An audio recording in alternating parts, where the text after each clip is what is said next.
사람들이 인생에 대해서 여러 가지로 비유하고 설명하고 말하기도 하지요. 마치 어떤 경우는 거센 모래바람을 맞으면서 지나가는 광야와 같은 인생은 광야를 지나가는 것이다. 이렇게 표현하기도 하고, 때로는 망망대해 성난 파도를 맞서면서 그렇게 항해하는 인생은 바다의 항해와도 같다. 이렇게 표현하기도 하고, 어떤 경우에는 인생은 너무나 빨리 지나가니 그야말로 아침 안개와도 같고 들에 핀 꽃과도 같다. 이렇게 쉬 사라지는 짧은 인생을 표현하기도 하고요. 그런가 하면 어떤 사람은 인생은 숱한 장애물 경기와도 같다. 이렇게도 말을 하는 것입니다. 여러분, 장애물 경기를 아시지요? 트랙에 허들 같은 것들을 세워놓고 껑충껑충 뛰어넘어야만, 그냥 내달리기도 쉬운지 않은데 이 장애물을 넘는다는 것은, 더군다나 우리 마을 운동회나 어린아이들 학교 체육대회 이럴 때 보면 장애물 경기는 어떤 경우는 평균대도 세워놓고 그물도 쳐놓고 또 웅덩이도 만들어 놓고 이런저런 장애물들을 만들어 놓고 그것을 달리게 하죠. 보는 사람들이야, 관중들이야 스릴도 있고 재미도 있고 박수도 치지만, 뛰는 사람 입장에서는 굉장히 내달리는 것에 끝나는 것이 아니라 그것들을 어떻게 통과를 잘 해야 될지에 대해서 너무나 고민스럽고 답답한 거예요. 어쩌면 인생도 그렇게 장애물 경기와 같은데, 사실 그렇게 트랙에 펼쳐진 것들은 눈으로 눈여겨보고 앞서 달려간 사람들이 어떻게 뛰는지를 보기도 하고, 또 나름대로 시뮬레이션도 해보고 상상도 해보고 연습도 해보고 그러면 쉽게 잘 통과할 수 있을런지 모르지만은, 인생에 펼쳐진 여러 가지 다양한 인생의 장애물들은 내가 알 수 없는 시간에, 알 수 없는 상황 가운데, 알 수 없는 어떤 형편으로 다가오니까, 그래서 그것이 어떻게 다가올지, 언제 들이닥칠지 예측도 할 수 없고 준비도 할 수 없다 보니까, 그래서 인생의 장애물 앞에서는 많은 사람들이 넘어지고 많은 사람들이 좌절하게 되어지고 많은 사람들이 말할 수 없는 고통 가운데 탄식하게 되어지는 것이죠. 오늘 저와 여러분들에게도 인생의 여러 가지 장애물 가운데 지금 있거나, 혹은 그 기간들을 지나고 있거나, 혹은 앞으로도 우리의 인생 가운데 맞닥뜨릴 수 있을 때에, 오늘 한 사람 다윗을 바라보면서, 다윗은 인생에 그야말로 말할 수 없는 비참한 나락에 떨어졌지만 그 바닥친 삶에서 그야말로 말할 수 없는 그런 장애물의 그 웅덩이와 같은 고난의 역경에서 어떻게 정상을 향해서 다시 믿음의 발걸음을 옮겨가서 승리하고 이겨내고 하나님께 영광을 돌릴 수 있었는지를 오늘 말씀을 통해 살펴보면서, 우리의 삶 속에도 다시 한번 인생의 모든 장애 앞에서도 믿음으로 바라보시는 은혜가 있으시기를 주님의 이름으로 축원합니다.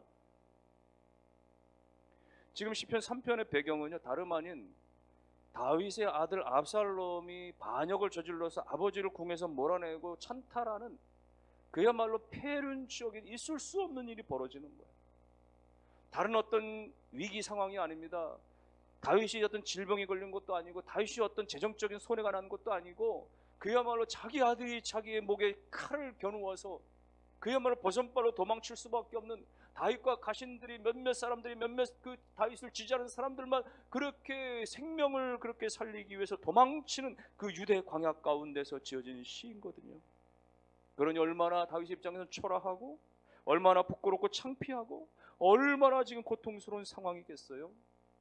그래서 다윗은 이 상황을 가리켜서 1절과 2절에 이렇게 표현하죠. 여호와여, 나의 대적이 어찌 그리 많은지요. 일어나 나를 치는 자가 많으니이다. 많은 사람이 나를 대적하여 말하기를 그는 하나님께 구원을 받지 못한다 하나이다. 여호와여, 어찌 그리 많은지. 여기 어찌라고 하는 표현은 너무너무 지금 상황이 심각하다는 거예요. 여기 많은지요, 많으니이다, 많은 사람이, 많다라고 하는 단어를 세 번이 두 절에서만 세 번 반복을 하는 것을 보아서 지금 다윗은 너무나 위기에 몰려진 말이죠. 그를 대적하여 죽이려고 하는 사람들이 너무나 많다라고 하는 거예요. 그래서 6절에 보면 말이죠, 마치 천만인이 자기를 둘러싼 것 같다, 이런 표현까지도 하는 것이죠. 천만이 나를 애워싼 것 같단 말이죠. 다윗을 죽이려 하는 대적들이 너무나 많았던 거예요. 거기다가 그들이 하는 말이 무엇입니까? 2절에 보면 말이죠, 그는 하나님께 구원을 받지 못한다. 자신이 믿는 것은, 마지막까지 붙들고 있는 것은 하나님 한 분뿐인데, 그런데도 불구하고 저들이 말하는 건 뭐예요? 쫓겨가는 다윗을 보니까, 저렇게 도망치는 다윗을 보니까 하나님께 구원받지 못하는구나. 다윗이여, 너는 더 이상 하나님께로부터 포기된 존재다. 하나님은 더 이상 너를 구원하지 않는단 말이에요. 이런 식으로 비방하고 이런 식으로 조롱하니 견딜 수가 없는 거예요. 너무나 고통스러운 거예요. 우리가 어떤 상황에 직면할 때, 교회 잘 다니는데도 불구하고, 예수 잘 믿는데도 불구하고, 어느 날 갑자기 질병이 몰아칩니다. 어느 날 갑자기 실패가 몰아칩니다. 어느 날 갑자기 고통이 몰아칩니다. 사람들은 생각하기를, 아니 교회 다녀봤자, 아니 예수 잘 믿는다더니 저 모양 저 꼴이네 말이죠. 이런 식으로 나를 바라보는 것 같아서 말이죠, 그야말로 자괴감이 밀려오고 절망감이 밀려오고 말이죠. 그건 말할 수 없는 고통인 것이에요. 사랑하는 성도 여러분들이요, 누구나 다 인생을 살면서 예기치 않는 상황 가운데 대비할 수 없는 이러한 인생의 장애물, 고난들이 누구든지 쓰나미처럼 밀려올 수 있는데, 그때 우리는 어떻게 할 수 있겠어요? 먼저는 우리가 이 고난의 상황, 장애물들이 어떤 경유인지를, 어떤 이유인지를 한번 좀 살펴보아야 하는 것이죠. 좀 돌아보는 것이죠. 과연 이 고난에는 무슨 뜻이 담겨져 있을까? 먼저는 고민해 보는 것입니다. 종종 우리 인생 가운데 펼치는 장애물의 고난은 세 가지 정도로 다가올 수 있습니다. 하나는 죄 때문일 수 있어요. 죄 때문에 장애물이 인생 가운데 하나님께서 우리에게 허락하실 때가 있습니다. 나의 욕심 때문이죠. 나의 죄 때문입니다. 마치 아담이 에덴 동산에 쫓겨난 것처럼, 아담이 에덴 동산에서 그 화려하게 모든 풍성한 것들을 자유롭게 다 누릴 수 있었는데, 하나님 말씀의 계명에 불순종해서 에덴 동산에 쫓겨나고 말았던 것이죠. 마치 여호수아에서 나오는 아간과 같이, 아간이 전쟁터에서 하나님의 명령을 거역하고 탈취물 가운데, 전리품 가운데 일부를 자기가 그렇게 몰래 숨긴 그 탐심의 이유 때문에 결국 집안이 폐가 망신당하는, 다 쓰러지고 마는 고통을 겪게 되어지는 것이죠. 요나가 그랬던 것입니다. 하나님께서 가라고 한 대로 가지 아니하고 하나님 말씀을 불순종했기 때문에 깊은 바다에 깊은 그 물고기 뱃속까지 내려가는, 말할 수 없는 기가 막힌 수렁에 빠지는 인생의 고난을 경험하게 되는 거예요. 이처럼 때로 인생 가운데서는 나의 허물과 죄 때문에 인생의 장애물, 고난이 닥칠 때가 있어요. 그때는 어떻게 됩니까? 오늘 하나님의 바짝 엎드리는 것입니다. 하나님, 내 죄 때문입니다. 내 허물 때문입니다. 나의 연약함 때문이다. 하나님에 엎드려서 회개하면 속히 그 인생의 장애에서 벗어날 수 있습니다. 하나님께서 건져주십니다. 우리가 회개하고 하나님께 돌아가는 순간, 하나님의 결단하는 순간, 하나님께서 새로운 길들을 열어주심을 믿으시기를 주의 이름으로 축원합니다. 어떤 경우에는 그것이 우리를 연단하기 위해서 하나님께서 일부러 주실 때가 있어요. 우리의 잘못이나 우리 허물 때문이 아닙니다. 하나님의 계획인 거예요. 하나님께서 우리를 더 성숙시키기 위해서, 우리를 더 훈련시키시기 위해서 주시는 거죠. 요셉이 이방 땅으로 끌려간 건 요셉이 잘못이 아닙니다. 요셉이 이방 나라에 끌려가서 그렇게 종살이하고 옥살이한 것은 요셉이 무슨 허물이 있어서가 아닙니다. 하나님의 계획이었습니다. 하나님이 요셉을 연단해가지고 민족의 지도자로 삼으시기 위해서 요셉을 그렇게 훈련시키신 거예요. 욥이 하루아침에 망했습니다. 물질을 다 날려버렸어요. 건강이 악화됐습니다. 자녀를 잃어버렸습니다. 인생에 말할 수 없는 장애의 고난이 다가왔어요. 그런데 그것이 하나님의 뜻이었어요. 욥을 통해서 하나님께서 믿음을 아주 정금과 같이 그렇게 연단시키시고 훈련시키시간 하나님의 뜻 가운데 그렇게 만들어주신 거예요. 때로는 하나님께서 우리를 더 큰 일을 하게 하시기 위해서, 더 우리의 믿음을 성장시키기 위해서, 더 우리를 훈련시키시기 위해서 인생의 연단의 차원에서 고난을 주실 때가 있죠. 그때는 어떻게 됩니까? 하나님을 바라보면서 견디는 거예요. 하나님의 뜻을 바라보면서 하나님 앞에서 그 고난을 인내하면 마침내 우리의 믿음과 삶은 성장되고 성숙되어지고 하나님 앞에 더 나은 삶으로 그렇게 영광을 돌리며 살아가게 된 줄을 믿으시기를 주의 이름으로 축원합니다. 어떤 경우에는 하나님이 일방적으로 하나님의 영광 받으시기 위해서 우리 가운데 그런 고난 주실 때가 있죠. 하나님의 영광을 그 일을 통해서 나타내시기 위해서. 마르다와 마리아의 가정에 임한 고난이 그럴 수도 있습니다. 어느 날 마르다의 이 자매지간의 오라비인 나사로가 병들어 죽을 지경입니다. 예수님께 속히 달려가서, 예수님, 우리 오라비를 좀 살려주십시오. 고쳐주세요. 너무나 사랑했던, 예수님이 그야말로 아꼈던 가정이기 때문에 예수님께 한 걸음에 달려오셔야 되는데 예수님이 웬일인지 늑장을 부리셔요. 그 시간을 차츰차츰 미루시더니 늦게 도착해가지고 어머, 이미 오라비가 죽어버렸어요. 죽어서 장사를 지내버린 겁니다. 뒤늦게 도착한 예수님께서 무덤을 향해서 외치십니다. 나사로야, 내가 명하노니 일어나 걸어 나오라. 예수님께서 명령하시니까, 천지의 주제가 되시는 생명의 주권자가 되신 예수님 명령하시니까 송장이었던 나사로가 일어난 거예요. 그 모든 베옷을 풀고 말이죠, 수의를 다 풀고 두벅두벅 걸어 나오는 것입니다. 여러분, 그 광경을 지켜본 많은 사람들 얼마나 놀랐을까요? 얼마나 기절초풍한 상황이었을까요? 그러면서 하나님의 아들 예수 그리스도를 바라보는 것이죠. 생명을 주관하는, 사람의 생과 사를 주관하는 하나님의 아들이 여기 계시도다. 그가 말씀하시는 모든 말씀 앞에 믿고 의지하지 않을 수가 없는 것이죠. 그 일을 통해서 하나님이 영광을 드러내신 거예요. 때로는 하나님께서 이해할 수 없지만 그 일을 통해서 하나님이 영광을 받으시기 위해서 우리 가운데 고난의 상황을 펼쳐줄 때가 있어요. 그때 우리는 기도하는 것입니다. 하나님, 이 일이 하나님의 뜻이 있습니까? 이 일이 하나님의 계획이십니까? 이 일을 통해서 하나님이 역사하시기를 원하십니까? 이 일을 통해서 하나님이 영광 받으시기를 원하십니까? 저를 통하여 나타나시기를 기대합니다. 기도합니다. 그렇게 기도하는 거예요. 그래서 하나님이 어떻게 역사하시는지, 하나님께서 어떻게 영광을 받으시는지를 잠잠히 바라보며 하나님을 송축하는 믿음의 여러분 되시기를 주의 이름으로 축원합니다.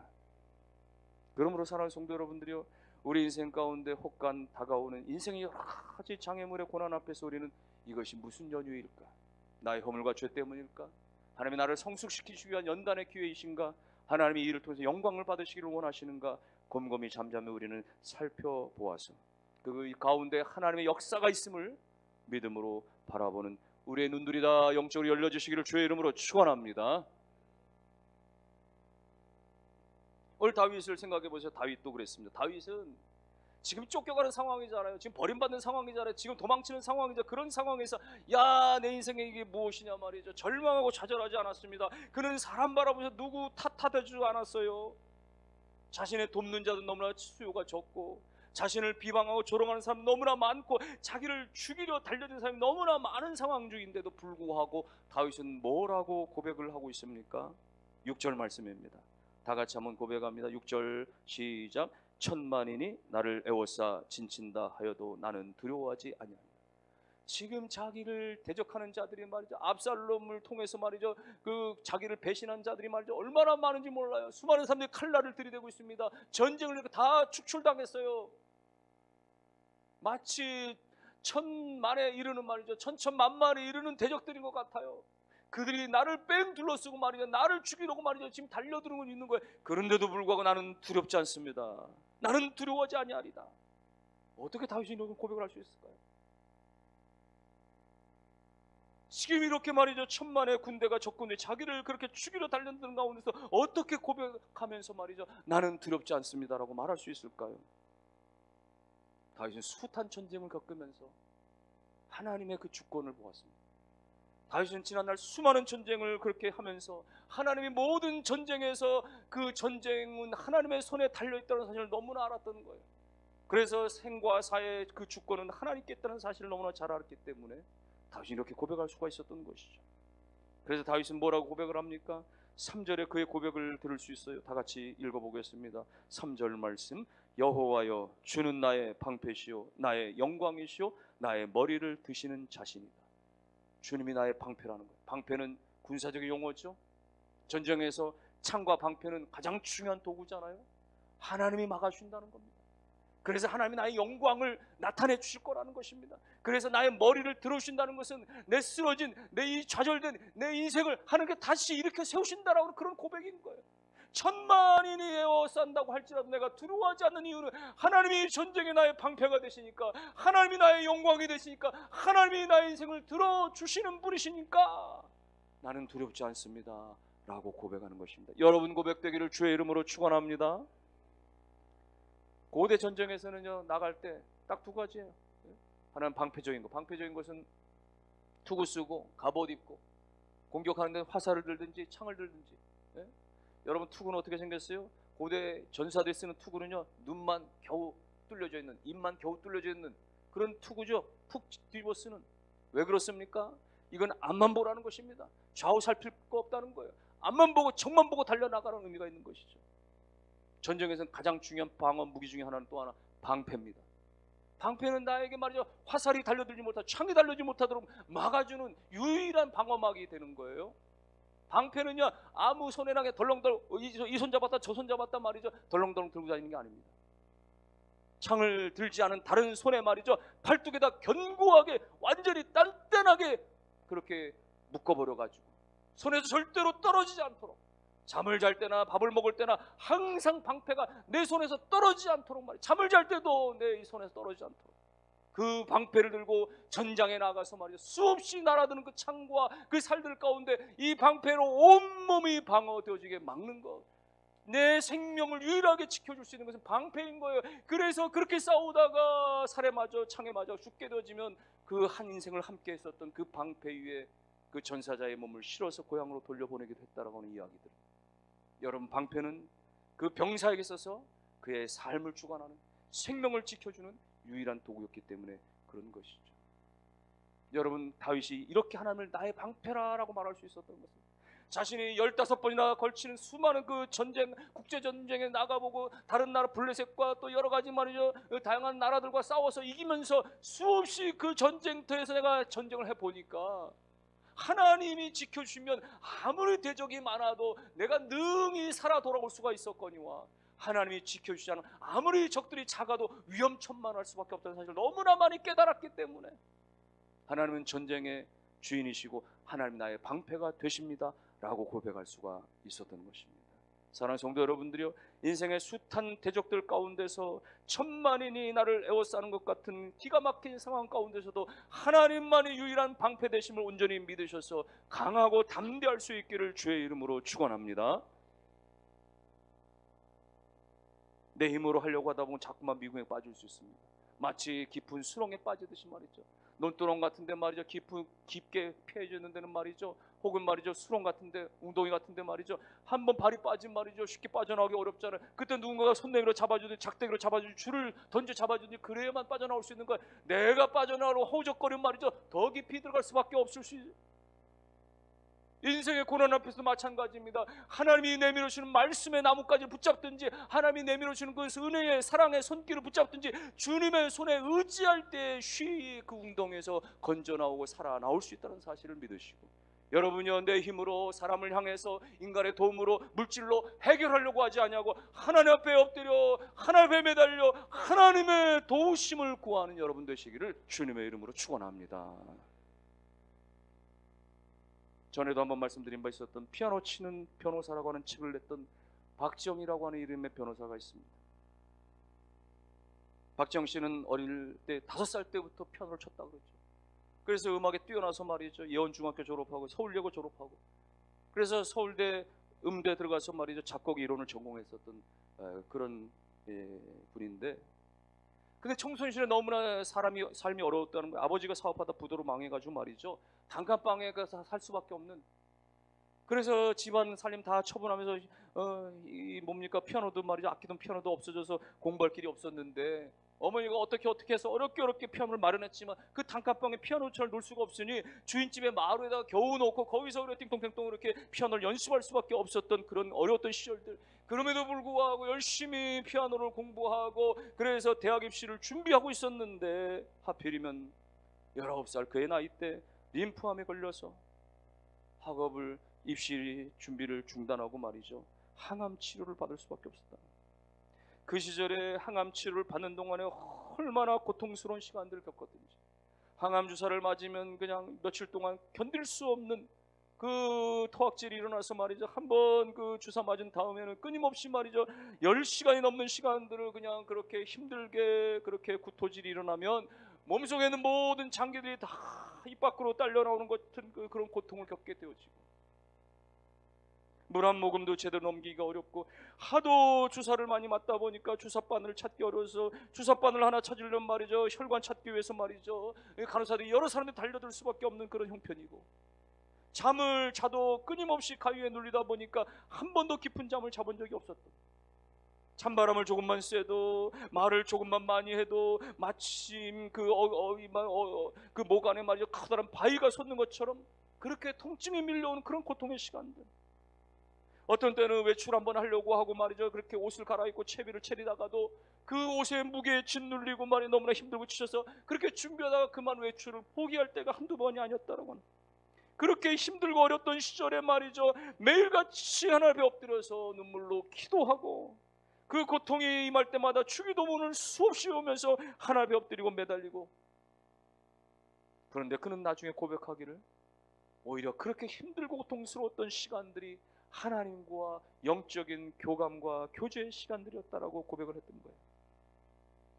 그가 그렇게 기도하다 어느 시간에 마치 하나님께서 자기의 음성을 들려주시는 것 같은, 자기의 인생이 여기서 끝나지 않을 거라고 하는, 하나님께서 그 일을 통해서 하나님께서 영광을 받으실 것이라고 하는 하나님의 그 은혜가 있을 거라고 하는, 남은 나의 여정들이 더 길 거라고 하는 그런 믿음의 확신이 들더라는 거예요.